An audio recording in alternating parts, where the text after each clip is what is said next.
Good evening, everybody. Welcome to Soul School Sojourn this blessed Friday evening. I'm Jeff Turner, and we are absent one Adria parent again this week. Please continue to keep her and her families in her family in your prayers and your thoughts. Um, I will apologize for the more corporate setting that I am in tonight.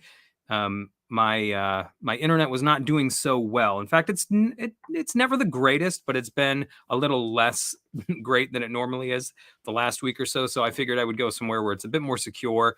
And since I'm hosting solo tonight, so I don't get cut off and just leave you with dead air. So it's good to be with you guys tonight. Again, we send our thoughts, our prayers, our well wishes, our blessings, whatever it is we do, however it is we do it. We send those to Andrea and to the Perrin family tonight as they continue to mourn and grieve the physical loss of Carolyn Perrin, whom we know is still with us in spirit, most definitely still with them and with the family in spirit. But we continue to send them our prayers and our well wishes and good vibes and all that good stuff. And again, as I always say, leave your love and your prayers, your condolences, whatever it is you want to do in the comments, and I'm sure Andrea will see those at some point. So, all right, I am hosting solo tonight. Usually when Andrea is not here, I at least have a friend join me, but no one was available tonight, so you're stuck with me. So I've got some stuff on my mind and on my heart that I really want to talk to you about. And as is typically the case with me, I've got actually more like 10,000 things in my heart and in my mind that I'd like to talk to you all about. So I'm going to try to put a metaphorical and linguistic lasso around those multiple thoughts and rein them in a little bit and give you something cohesive. But tonight, if this was, because I'm speaking solo as opposed to being in conversation with someone, so I tend to approach this more as like giving a talk than I would, having a conversation with someone. So I'll give this talk a name, and I'm going to call it Alters and Alters. And by alters and alters, I'm changing the spelling on the words. Alters, Alters, and alters, Altars. And we'll get into what I mean by that in a little bit. But I also do want to just take a moment to say how much I appreciate you all, whether you watch us live weekly or whether you catch it on the repeat. I so appreciate you guys. I so appreciate you welcoming us into your homes and into your lives on Friday evenings or whenever it is you watch this. And I very much appreciate you guys. Thank you for letting an ex-preacher into this space in the paranormal community and world. Very appreciated. It's enriched my life in ways that I cannot express, and I just want you guys to know that. Tonight, too, since I'm solo, I've asked Bill, our producer, to let the comments flow if one comes up that's pertinent to the discussion. So if you've got a comment or a question, feel free to shoot it out there. I am going to try to stay on track with what I want to talk about because I could get distracted otherwise. So if it's not along the lines of what we're talking about, I might go past it, but I'll try to address anything that does come up. So, alters and alters. This was the subject that kept kind of rolling around in my mind and in my heart. Actually, it has been rolling around in my mind and in my heart for the last month or so. And I want to explain what I mean by that. So, in psychological terms, an alter, Alter, refers to an alternate personality that someone with DID or dissociative identity disorder has. So with dissociative identity disorder, henceforth will be referred to as DID to keep me from having to say that tongue twister. DID, the alter is a fragment of the mind. It's a fragment of the personality that for one reason or another, typically trauma, the mind fragments and different personalities form within a larger personality. And so people can have many alters, 5, 6, 7, dozens of alters. And they're all unique expressions of one central mind, but they are so unique that studies have shown, and if you're familiar with the work of Bernardo Kastrup at all, of the Essentia Foundation, I know Andrea is a fan of his, so you may or may not have heard of his work. He uses this illustration himself, and he'll bring up some of the more recent studies that have been done in which it's shown that people with DID who have these alters are so unique and so different from one another that people who have this disorder dream, and their alters interact with one another just as though they are other people in their lives. Like they're so unique and so seemingly separate from one another, but they're not. They're all an expression of one single mind that is traumatized and therefore fragmented in such a way that it creates unique personalities, unique manifestations of a single mind that to other participants, let's say, within this fractured mind, they seem separate from one another, but they're not separate from one another. They're one thing, they're one mind, but they seem different from one another. Okay, so that's an alter in the first way I'm using the term. The second way I'm using the term, altar, obviously an altar is a place of religious observance. An altar is a place where, let's say, an individual meets or has an experience with God at the altar where a sacrifice is made. Biblically speaking, altars were often erected to commemorate a meeting with God or an encounter somebody had with God or with the divine. Therefore, an altar would be erected to sort of commemorate that event. So I want to talk to you about these two concepts. I want to try to weave them together in this kind of weird philosophical, theological way that I like to do things. And yeah, so let's see where we go. Altars and altars. I'm going to use a little bit of scripture tonight. So if that triggers you, I apologize. I'll probably also reference some poetry in the Bhagavad Gita to balance things out. But I want to start reading this verse to you from the epistle to the Romans, chapter 1, verses 19 through 20. And, for those of you who maybe don't know who I am, maybe you're catching this for the first time, and this is the first time maybe you're seeing me on here solo, and you're seeing a guy in here using scripture and things like that, understand I'm not coming at this from the perspective of one who is a fundamentalist Christian. I am a former pastor, and now I'm more, I still consider myself a Christian, but more in the vein of mystical, maybe even esoteric Christianity, I suppose, but still Christocentric. But I don't want you to think that because I'm using a bunch of scripture tonight, that I'm coming at things from that angle. And I won't caveat what I have to say to death. I just wanted to say that up front. But Romans 1, 19 through 20, listen very carefully to these words. For what can be known about God is plain to people, because God has shown it to them. Ever since the creation of the world, God's eternal power and divine nature, invisible though they are, have been understood and seen through the things that have been made, or through creation. So this is a beautiful mystery. The Apostle Paul says that the things that can be known about the divine, right? The things that can be known, that can be seen, and that can be understood about the divine are plainly on display through creation. So through the created world and the created order, the nature of God is on display. But the way that it's on display is that it's on display as something that is dispersed, right? It's dispersed throughout all of the created world. So it's everywhere. The entire world is filled with this. To quote Gerard Manley Hopkins, all of creation is aflame with the grandeur of God. It's everywhere. There's nowhere you can go that the divine is not. It interpenetrates everything. Okay, but here's the thing with things that are ubiquitous. And by ubiquitous, I mean that are everywhere. The thing with things that are everywhere is that we tend to miss them. Why? Because they're everywhere. Dandelions are beautiful, but we cut them down, right? They are the most resilient of flowers, and I know technically a weed, but we don't appreciate them for their resiliency. Meanwhile, we'll cater to more snobby flowers, let's say, like they're a Hollywood star or starlet, and they grow like 1 inch, and we're like, oh my God, it grew. And can I water you here? Can I clip this for you? What can I do for you? We treat it like this, and I'm just being ridiculous here, but like, there are these finicky things that are hard to keep alive, and yet we tend to their every need to keep them alive and growing. And then the most resilient of things, which is actually quite beautiful, a dandelion, which is so resilient that it will break through concrete to express itself. We mow it down one day and we wake up the next day and the yard's full of them again, and we go out and buy weed killer. Like things that are everywhere, even if they're beautiful, even if they're mysterious and miraculous, if it's everywhere, we don't appreciate it, we don't respect it, we don't see it. And so it is with God, his eternal power, his divine nature, however you want to conceptualize or think of God or think of the divine. I'm using that word, but however it is you think of it, you can even think of it in terms of divine consciousness. It's everywhere. Everywhere.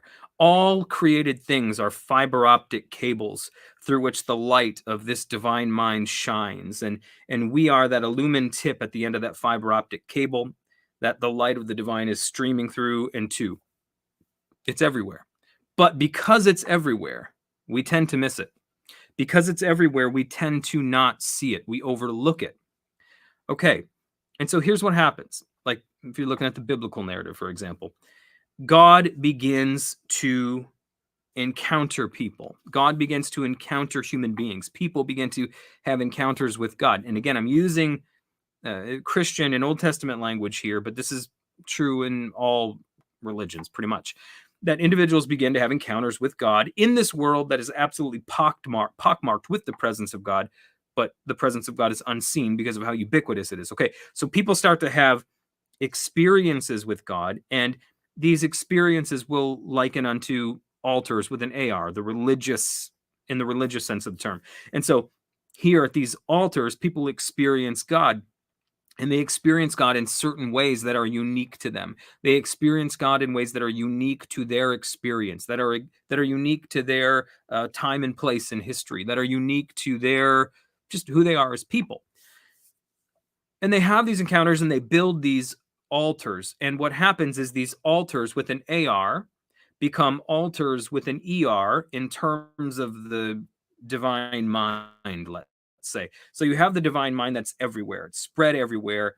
It's everything everywhere all at once, let's say. But now you start to have these little pockets where there is a sort of condensation of the divine mind into these pinpoints that we'll call altars with an AR, these sites of divine encounter that become altars in a sense with an ER, because now they're fragments of the larger mind, right? They're fragments of the larger mind that have kind of like broken off in a sense from this larger and so large that it goes unseen and unnoticed mind that are now here. They're right up front and they're in your face. And so in scripture, for example, you have God who's called the God of Abraham, the God of Isaac, and the God of Jacob.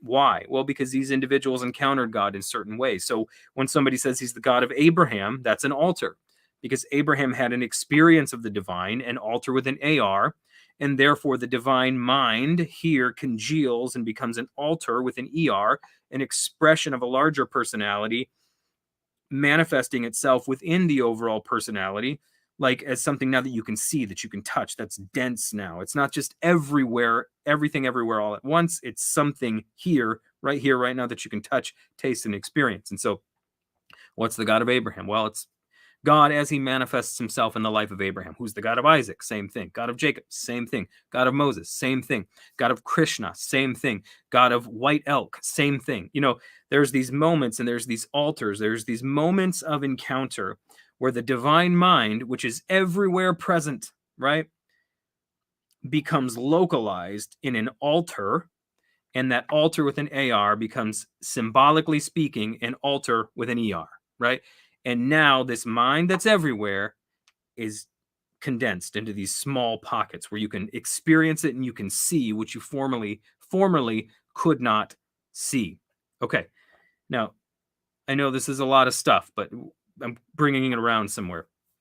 So in the Christian narrative, at least, what happens then is you have all these different individuals who experience and encounter God. The Christian story culminates with the manifestation of Jesus the Christ, right? Now, in the manifestation of Jesus the Christ, we are told by the New Testament writers that the full expression of the divine was on display here. Whereas in Romans 1, it says, who God is, his eternal power and divine nature, it's plainly seen in what's created, so it's dispersed and it's spread out.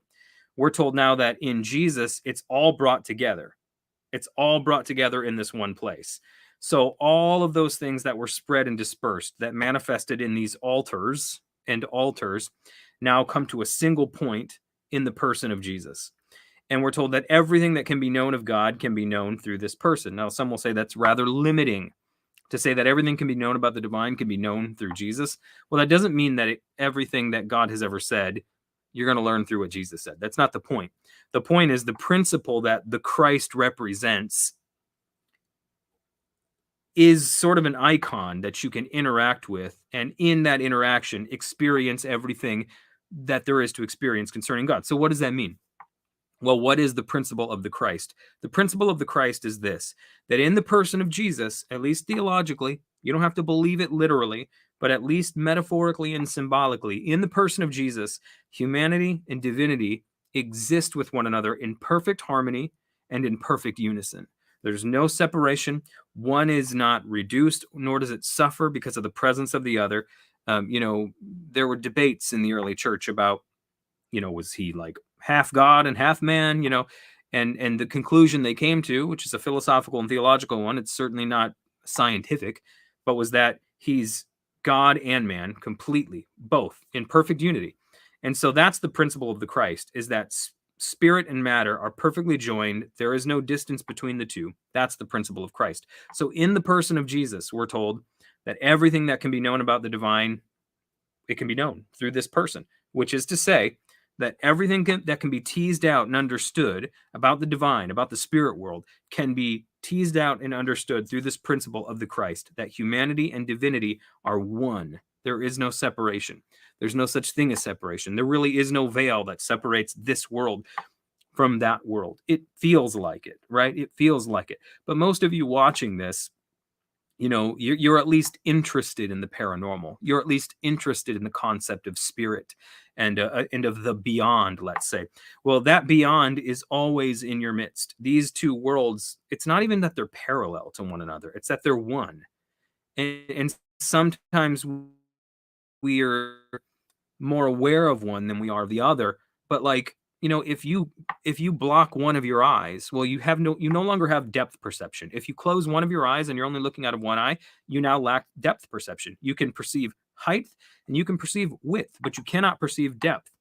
Now, if you've always had vision in both of your eyes, your brain can make up the difference. Okay. And so if I cover one eye, I can still basically tell how far the table is from me. Well, because I've perceived depth before. Most of the time I'm perceiving depth. So my brain will make up the difference.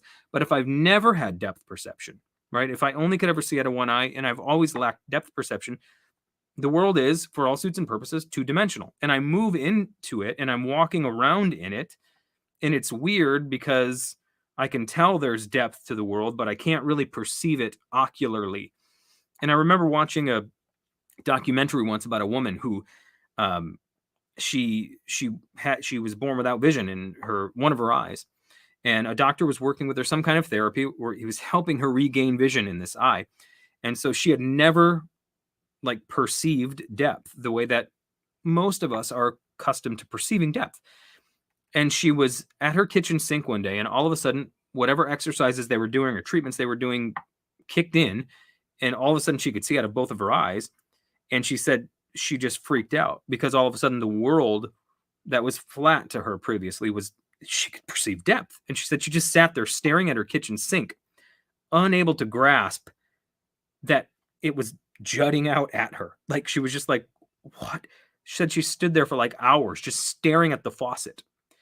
So and that's just that dimension, height, width, and depth. There are dimensions, I believe, that exist all around us at all times that we simply, either we've not exercised, let's say, the faculties that allow us to perceive them, or for whatever reason, they're not as functional in everybody as they are in every one of us as they are in certain ones of us. I don't know. But that is 100% the case, I believe, anyways. And yeah, that's a wild claim. But hey, this is Soul School Sojourn, so we can make wild claims because we're thinking with each other and we're being experimental in the things that we're thinking about. So I say that to say the principle of the Christ reveals this concept that spirit and matter, humanity and divinity, and not even just humanity and divinity though, but all material is one and spirit are one. That always. They're here. It's again, and it's hard to even illustrate it. It's not like this. It's one thing. And sometimes our eyes open to it, and sometimes our ears open to it, and sometimes we touch it. Sometimes we feel it on the back of our neck. Most of the time, we live in the world of senses, like the woman who lacks depth perception. But every now and then, maybe through some kind of spiritual therapy, prayer, whatever it is that we've been doing, that other eye opens up and we experience it. But that is the Christ principle.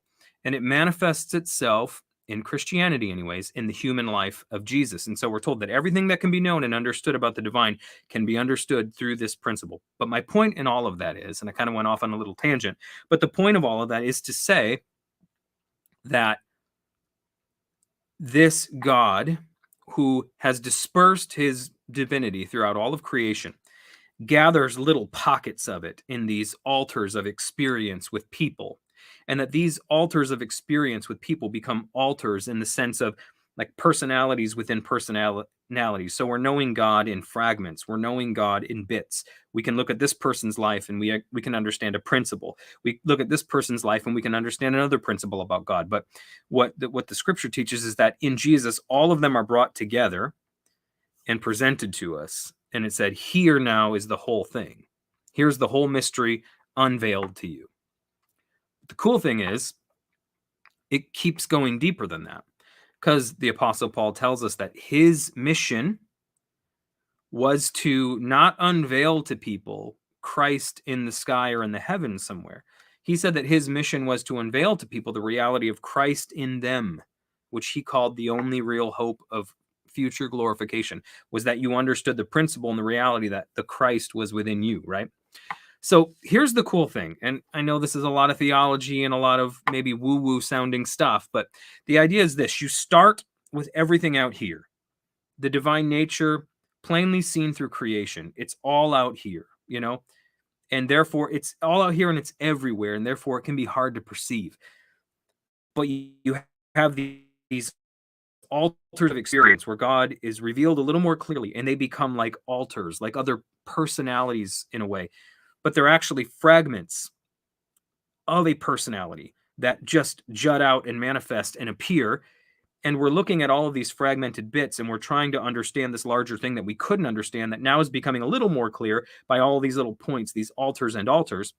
And then they all come together in this one figure, and we're told, here's the whole thing. But then that whole thing goes even deeper and says, okay, not only is it now not just that it's all out there, and now not only is it just that it's, here and here, and it's not only now that it's here in the person of Jesus, it's now that that reality is in you, that reality lives and moves in you. And oh, by the way, it always has. There's never been a moment when that reality hasn't been living and moving and active in you. It's just that you didn't know it. And now you have the blessed privilege of being able to come to know it. But it's the truth of things. And so the whole point I'm trying to make is, I love this, that the point is the divine mind, as it's expressed, it's all out here. We don't start off in a world where it's all right here in front of us and it's all plain as day and everyone can look at it and handle it and taste it and touch it and it's clear. We start off where it's all out here. It's kind of chaotic in some ways.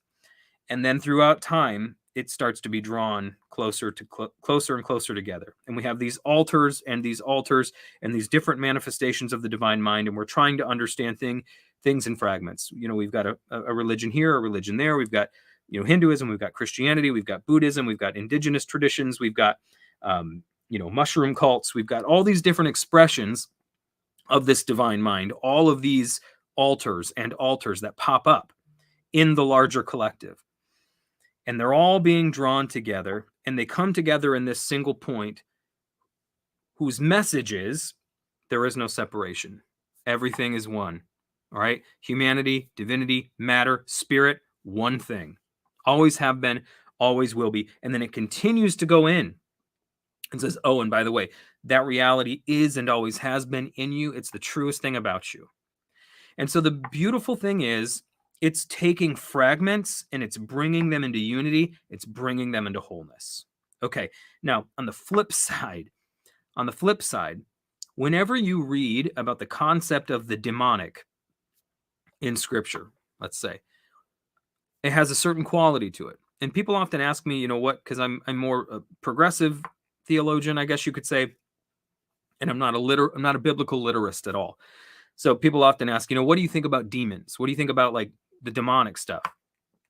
Well, in coming from a person who grew up in an environment, a house we lived in for 13 years that was, for all suits and purposes, extremely haunted. And growing up, we thought these were demons. That's how we talked about it, that there were demons. And so that was the way that I thought about everything. And I grew up, in a Pentecostal charismatic church environment where we saw demons cast out of people. In my time as a pastor, I did deliverance ministries. I saw, what at least I perceived to be exorcisms back in those days. All kinds of crazy stuff like that. People writhing on the floor, running around, spitting stuff out. Like, I've seen all that kind of stuff happen. And now I kind of want, it might just be a product of the environment it's happening in. It might be real spiritual manifestations, but those spiritual manifestations pass through the membrane of belief system in order to manifest. And when they get on the other side of that membrane, they look like the belief system they're manifesting in the midst of. It's all kinds of stuff we could talk about there. But, I grew up in an environment where demons were very real. And now the more I've kind of deconstructed some of those things, I don't think of demons the way that I once thought of demons. I certainly think there are dark energies, dark entities and powers out there. And I certainly believe in the reality of the spiritual world. Demons, as I once thought of demons, not exactly. And I say that only because the Bible is a lot more complicated when it comes to that subject matter anyways. There's several demonologies present within Scripture, depending on when it was being written and understood. And so to pick just one and say that this is it is misguided at best, I would say. But that also sounds a little arrogant on my part, because there's people probably much smarter than me that have landed on one of those things. So I don't want to sound too hoity-toity in that. I just mean to say, it's just, I leave that open to I remain open to mystery when it comes to that stuff.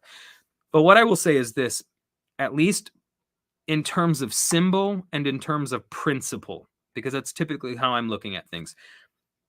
The demonic in Scripture has a characteristic, and it's this: it shatters and it scatters. Whereas what we see the divine doing is it's starting off with something that's scattered and it's slowly bringing it together, right? It's bringing together the fragments, let's say, of the divine mind, of the divine. It's bringing these principles together until finally it presents you with Christ, and then finally it presents you with Christ in you. What the demonic does is something different. It takes whatever of you is whole and it shatters it, it breaks it, and then it scatters what it shatters, right?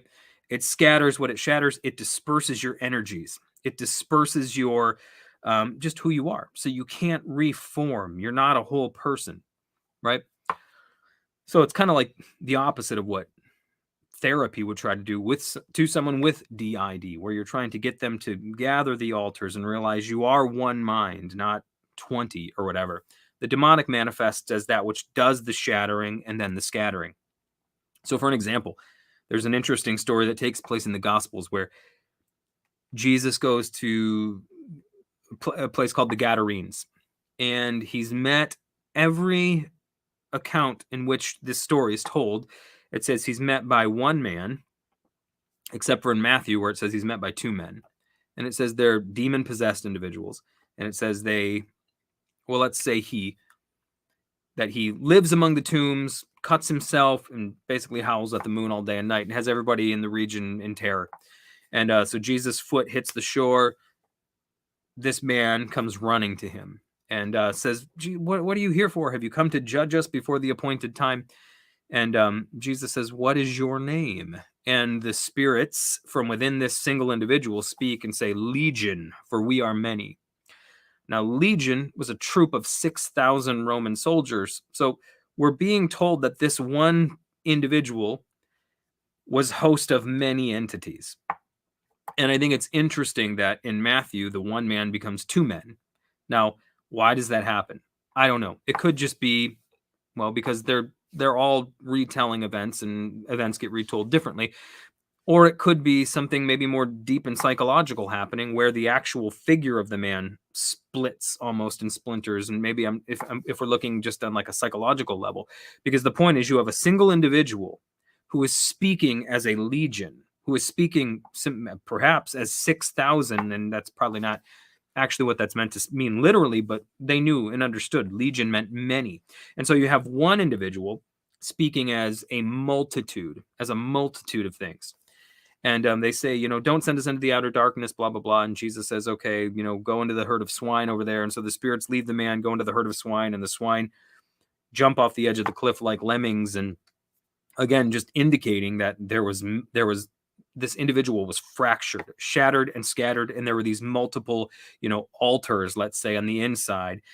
But they weren't being brought together, is the thing. You started off with an individual who was then being broken apart, whereas the divine starts with many things broken apart and brings them together, if that makes sense. The divine starts with a multiplicity, a multitude, and it brings them together into unity. And they remain separate and distinct individual things, but they're individual things that are now joined. Whereas the quote-unquote demonic symbolically starts with a whole thing, shatters it, and scatters it, and disperses it. Right? And it disperses it to the point where the thing becomes incapable of bringing itself back together into wholeness. It disperses your energies. So you're weak and you're tired all the time and you're confused and you can't gather your thoughts because you're under the influence of the quote unquote demonic. Now, again, maybe we are talking about the literal demonic in the way that maybe traditionally we understand that, but we could just be talking about demonic principles, something that is demonic in principle, which is something that has the aim not of bringing together the seemingly disparate parts of your being, but has the aim of taking you as a whole person and dispersing you and scattering you until you're so scattered and so shattered that you can't reform. Till you're so shattered and scattered that you can't come back together into wholeness and into unity. Okay, so an interesting thought is that when you experience trauma, you may have a tendency, we do have a tendency to sort of fragment and remain where we were when that trauma occurred to us. So if you're 6 years old and your dad is leaving your family and you're watching the car drive away and your whole world is falling apart, but you don't even really know how to process it. All you know is mom's crying. Your older siblings are a mess or whatever the case might be for your situation. And you're watching this thing happening. Your whole world's falling apart around you. And you're like, what the hell is like, you can't even, well, there's a part of you that broke there. And there's a part of you that stays there and that will remain there. And there is a part of you that will forever be there unless you allow whatever it is we mean when we say the word God, and that's the word I'm using, and you might use a different word. You might have a different way of conceptualizing that. You might think more in terms of whatever. You might think in totally different terms than I'm thinking in. But whatever that benevolent force is that we have in mind when we talk about the divine, until you allow that to aid you in the bringing together of those broken pieces, there will always be a part of you that's 6 watching your dad drive away. And you might be 26, you might be 56. And let's say your spouse just leaves angrily one day. You have a fight, right? And it's not so serious that they're leaving. I mean, they're just, you're not getting along that day. And they go to work or they do whatever they do. They go shopping and it's a little heated, but whatever. And they're driving away. A part of you sees that, reconnects it with that moment when you were 6, when you watched your father drive away, and all of a sudden you're 6 again. All of a sudden you're not reasoning or thinking like a 56-year-old anymore. You're reasoning and thinking like that 6-year-old.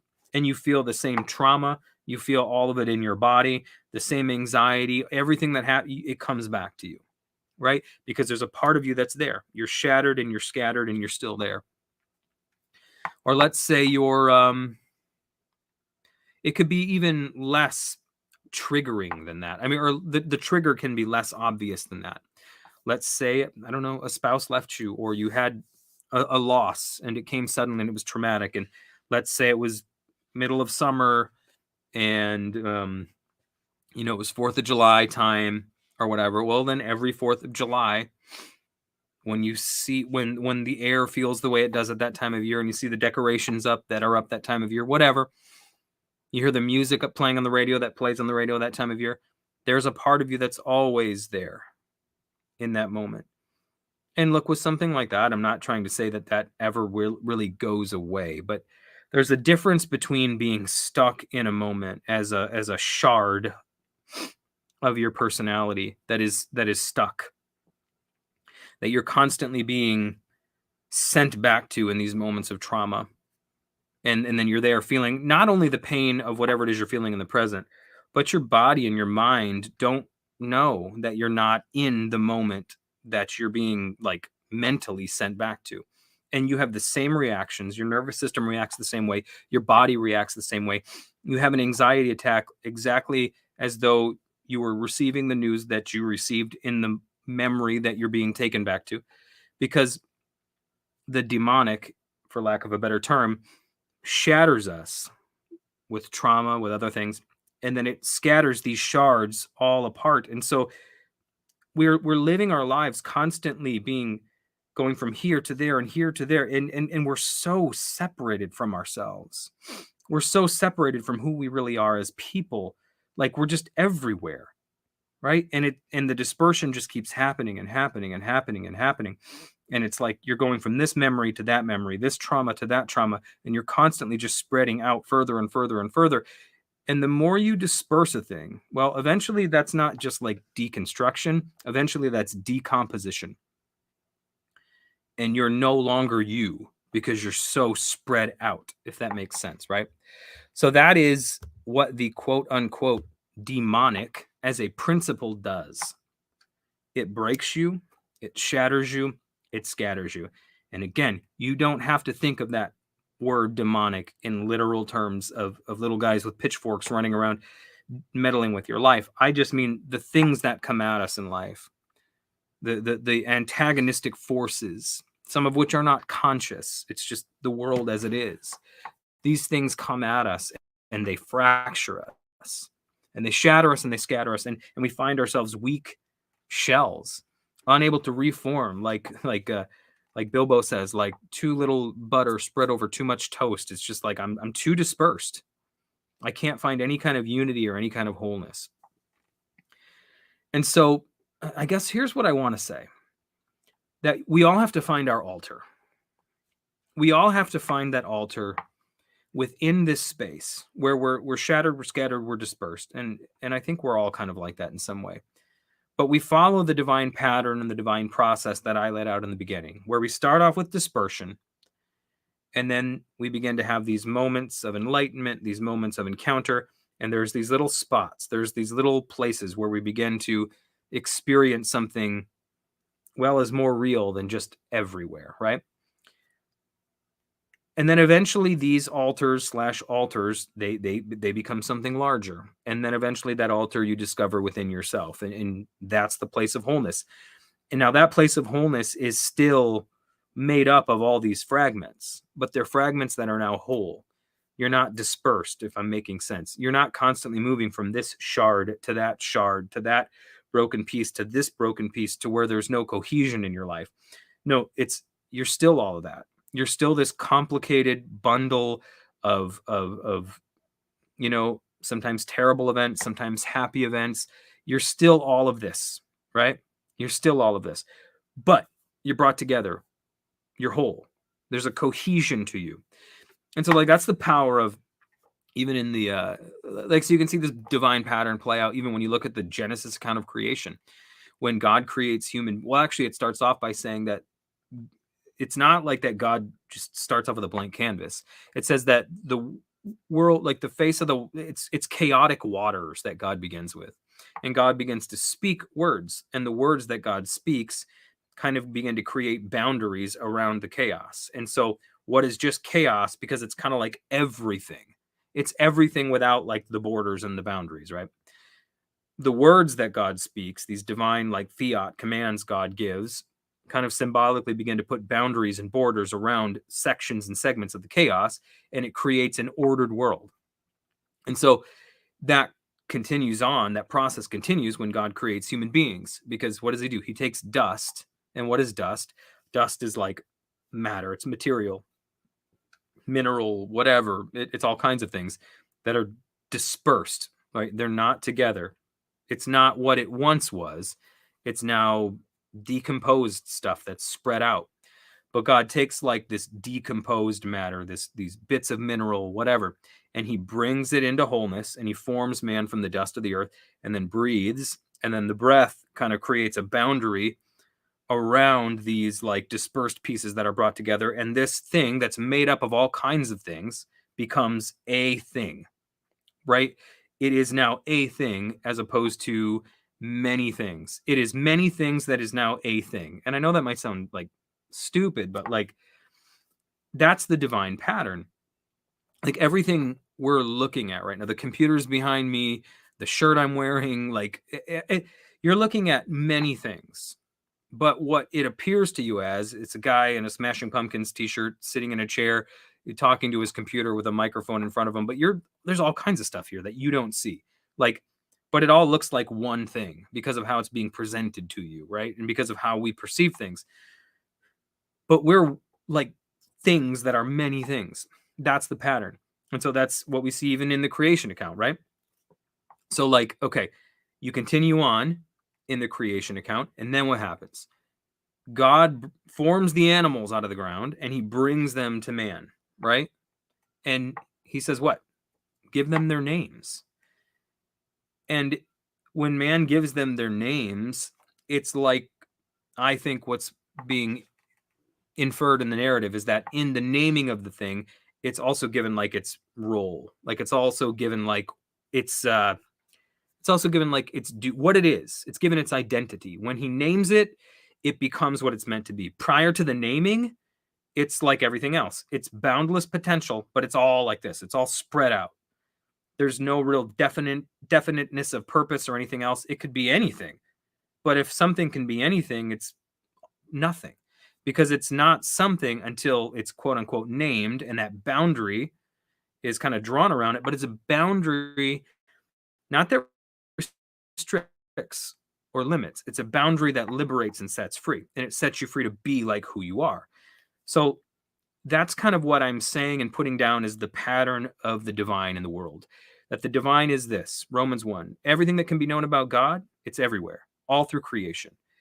But it's so ubiquitous, we miss it, right? It's so everywhere that it may as well be nowhere because it's everywhere. It's like dandelions. They're everywhere, so we don't notice they're pretty, right? We hack them down because they're everywhere. Meanwhile, we tend to the needs of the finicky rose, right? Ubiquity makes it as good as invisible to us. And so what begins to happen, and I'm just reiterating, what begins to happen is that the divine begins to symbolically kind of condense in these moments of encounter with people, right? And so, you have the God of Abraham, Isaac, Jacob, right? And these are altars are built symbolically. And these altars with an AR become altars with an ER in the divine mind. They're fragments of the divine mind, not that are being broken and shattered, but they're fragments of smaller fragments that are coming together for the purpose of becoming visible, right? And now these more visible altars and altars keep condensing and keep congealing until you have the revelation of Jesus the Christ.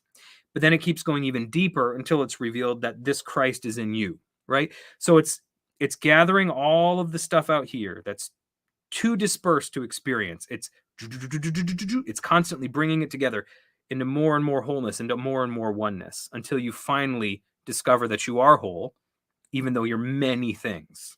You're a bundle of contradictions and complications and trauma and joy and love and peace and happiness and sadness and sorrow. You're all of these things, but you're one thing, right? In the same way that the chair I'm sitting on, it's plastic, it's material, it's adhesive, and all kinds of things, but it's all put together in one thing. So when we look at it, we see it as a chair and not all of its parts. So now, when you let that divine process happen, and you let all the fragments of your being that once kept you hopping from shard to shard to shard, from trauma to trauma to trauma, to the point where you have no wholeness or cohesion about you, when you let the divine pattern and principle play out in your life, where it begins to bring these things together and help you reconcile with parts of you that you never thought you could reconcile with. The whole pattern is this: it's bringing you to a place of wholeness and cohesion to where you can realize everything I sought, everything I thought I needed out here, it's always been here. It's always been here. And I, though many things, am one thing. The demonic, symbolically speaking, though, takes a single individual and causes them to speak as legion, for they are many. Again, symbolically speaking, it takes the single thing and it breaks it into many things, so that that thing that is one cannot find that oneness anymore, because it's so shattered, so scattered, and so dispersed. And so in the midst of, and you contextualize this to your life, I'm using spiritual language and words, but use whatever language and whatever circumstances you need to make this make sense for you. But the principle, I think, will work regardless of whether you're looking at it in terms of the theological or the philosophical or whatever. So my point is this: when you find yourself in that space of dispersion, where maybe you've been shattered and scattered, in that space, you need to begin to find your altars. And that's how you begin to find wholeness. You need to, in the midst of all the craziness, in the midst of all the mess, in the midst of all the trauma, you need to find an altar. And in finding that altar, you find an altar. You find a fragment of yourself, right? That previously you couldn't even access a fragment of yourself because you're so all over the place, right?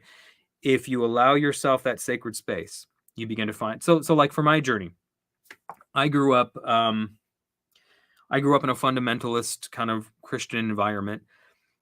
It wasn't like oppressive or anything like that. I'm not anyone who claims to have religious trauma. My parents were the best of the best in terms of what that world can offer. Seriously, the best of the best saints in my mind. But I grew up in a pastor's home, and I have a mind that takes things very seriously and very literally. Or I suppose I did. I'm more symbolic in the way I think of things now, but at the time, I very much just glommed onto it. And I was like, if this is real, then I'm going to give it everything I have. And I did. And I went absolutely crazy with this stuff. I was the most fundamentalist religious zealot you've ever met in your life.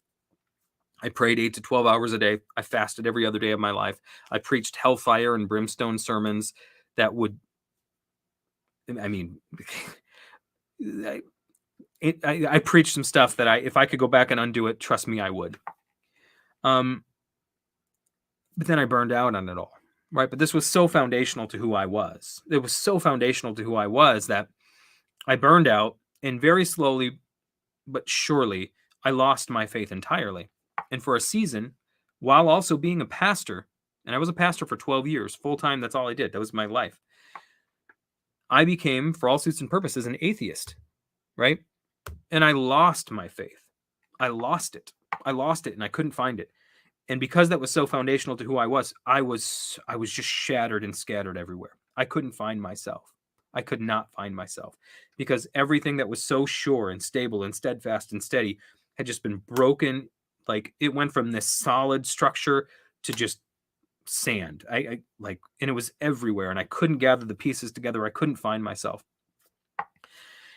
And then I just had to, in the midst of all of that, begin to find altars, begin to find sacred places, begin to find sacred practices, begin to find something that in the midst of all of this grounded me, gave me some kind of peace of mind, gave me some kind of something.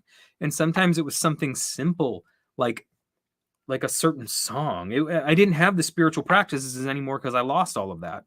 And so it was other things, but these moments where I would connect with my family, I would connect with something, whatever. They were altars being built.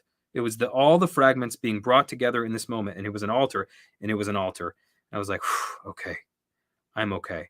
And then I'd find another one over here, whether it's some kind of philosophical school of thought. That's where I started studying, more Eastern religions. And for a season, that became very, very important to me. And it still is very important to me, but it became very important to me for a season. And then I studied more esoteric stuff for a season, and that became very important to me. The the paranormal became very important to me because it was something that tethered me to the unseen that I experienced as a child. Like I said, growing up in a house that was, for all suits and purposes, Hollywood level haunted.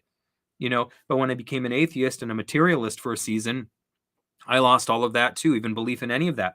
So the paranormal for a season became a thing that like tethered me to that. It was an altar, and it was all these different parts of my being that, in the midst of everything I thought was solid being shattered, they began to come together in these different places, and they seemed all separate from one another. But little did I know these altars were converging upon one another, and eventually would become one thing and would reveal to me what I think is the truth of all truths, which is that the Christ is in you and always has been. And the entire journey from start to wherever it is you are right now is all part of that, quote, Christ journey. Call it what you will. That's just my mother tongue. So that's the language I speak, and those are the words I use. But I discovered that even my atheism, even my leaving behind of Christianity, was actually the process of Christ unfolding in me. It just was. Why? Because the process was of things coming together, not of things dispersing. And if I can say anything, it's that if you want to understand, like psychologically, or metaphysically, symbolically especially, at least, what is the divine and what is the demonic? The divine is that which shatters and scatters so that you lose yourself. That's the demonic, rather. The divine is that which gathers that which is shattered. And it gathers it in these altars, these moments, these places where you let yourself, instead of just giving into the chaos and the everything, which may as well be nothing, you take moments to find yourself. You take moments to feel and be fully present. And it might not look all that dramatic. It might not look all that intense. It might look nothing deeper than sitting down for 5 minutes in the morning in the midst of all the chaos with your cup of coffee and being like, I am so thankful for this brown hot beverage that it took trillions of years of planets and particles bursting, and it took billions of years for this to even be possible, and I'm grateful for it. And sit there in that moment and just be, and that becomes an altar, and that altar becomes an altar. It becomes a clumping together of a fragmented mind into something cohesive. And the more you do that, and the more of these altars you build, they begin to converge. And eventually, well, you find yourself. You find the Christ within. You find something approximating wholeness. You find something like health. You find something like healing. You find something like God. Well, that's kind of what I wanted to say tonight. And I hope it made sense to you. It made sense to me, but then again, I was the one saying it, so it probably is always going to make more sense to the one saying it than it does to the one maybe hearing it for the first time. But I still hope that you can take something from that and apply it to your life and have it be meaningful. I want to thank you guys for taking the time to join and watch the show tonight and spend this hour on a Friday evening with me. And I appreciate it so much. And I appreciate all of you guys so much. And thanks for sharing your evening with me. And again, I hope this meant something to you. I hope you learned something from it. I hope you can take something from it. Share it with somebody you think might need to hear it. And yeah, keep the parent family in your prayers, and keep Andrea in your prayers. And she'll be back with us soon, and the gang will be back together. But until she is, let me be the one to say concerning Soul School. Well, I didn't say class is in session. God, she's going to kill me. So let me say class was in session. And now to end things in Andrea's stead, let me say class is dismissed. Thank you guys. Peace and happy Friday night.